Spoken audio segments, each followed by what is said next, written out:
just right off the bat, all okay with Q, so I'm out there today. Expect he'll be good. Yeah, he wasn't injured. He was sick, and skated today. We fully expect him to play tomorrow. Is it just a him illness, or is there anything going around? I think it's just him. Everybody's got some sniffles and stuff. We're not the only team. And this time of year, and you're traveling as much as you are, it's bound to happen. So, but nothing that's going to keep anybody out of the lineup, at least today. Just looking at replacing him, LaFerrier, the guy who kind of went up there. What made him the right guy with his body of work and skills to fill that role? Well, we look at Kopi and the amount of minutes that he plays and the guys that have complemented him over the last year and a bit, and they've been workers, they've been speed guys with tenacity, and we tried somebody to complement that line, kind of do what Q does. And Laff was the guy that fit the bill. I thought he did a real good job. Today's skate didn't seem like a clean-out day like you've talked about in the past. Not to go into specifics, but some focuses that you guys had during that skate. Well, it was a clean-out day, but some of that stuff that you saw happens off the ice on a clean-out day. It happens in the locker room or on the board. We just felt that we needed to do that on the ice so that they felt a little bit of spatial awareness and certain cues for different things. By no means taxing. About the same amount of time as a clean-out day, but with an on-ice purpose or focus. When you do the shootout drill there at the end, is that just maybe a morale thing? There's a lot of stick tapping, a lot of cheering, a lot of just kind of getting the guys. No, it's probably for them, but we're keeping an eye out. We haven't had a lot of luck in shootouts. Our goaltenders needed to work in those situations, and our forwards and D, we paid attention, and there's a chance that we could, depending on who's playing well that night, we make different decisions if it comes into that situation. So, there was some hooting and hollering. There were some nice goals scored. There were some big saves. You like all of that as a byproduct of the drill, but we're also paying attention. Todd, it seemed like yesterday's game you got to set up the 1-3-1 more than you have, maybe more than recently. Well, they're a team that forces you into structure quickly, and I thought we did a pretty good job of it. Our breakouts off of our structure weren't as clean as they have been in the past, and that's obviously an area that we talked about today. But there was a little bit more of it, and I think that we're right now we're struggling to get back to our identity. That's certainly part of it. It's not all of it, and the guys are working to reel it in. Todd, the Deneau line has been pretty good all year. Last two games, it's been tough for them statistically with a plus-minus. Is that a misleading stat based on what you're seeing from their play?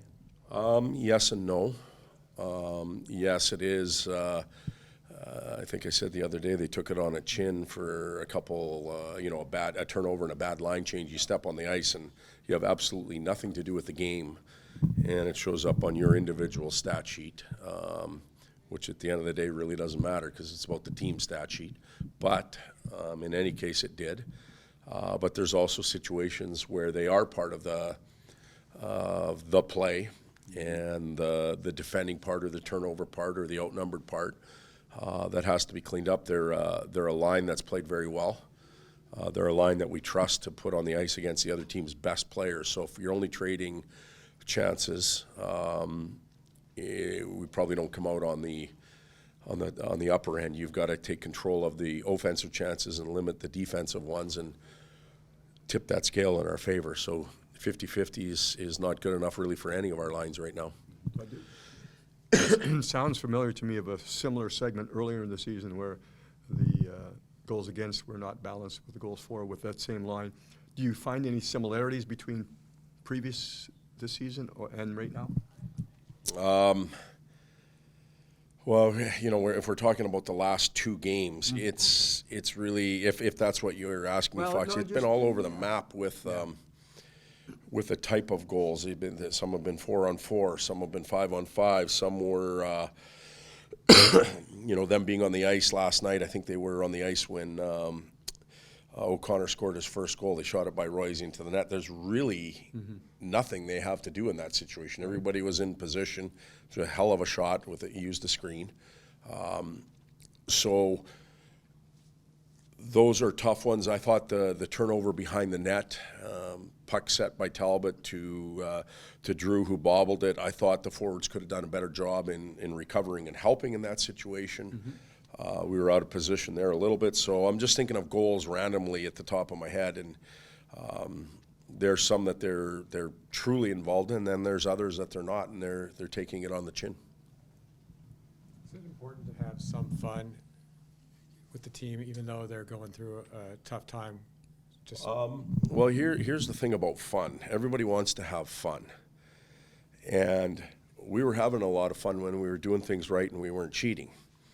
Now we're trying to find fun again because we started to cheat and we didn't do things right. So it's not so much fun coming out of the if you will, or whatever you want to call it. But we put ourselves there. And we talked about that the other day. Everybody wants to have fun. Well, we put ourselves in this situation, and we need to work to earn the right to have fun again. The drill at the end, those are fun moments. The guys still have laughs and tell jokes and stuff like that. But if you truly want to have fun playing the game, you need to put the work in, and then you earn the right to have a lot of fun. If you're cutting corners and you're short in certain areas nightly, it's not going to be a lot of fun because you leave the rink miserable.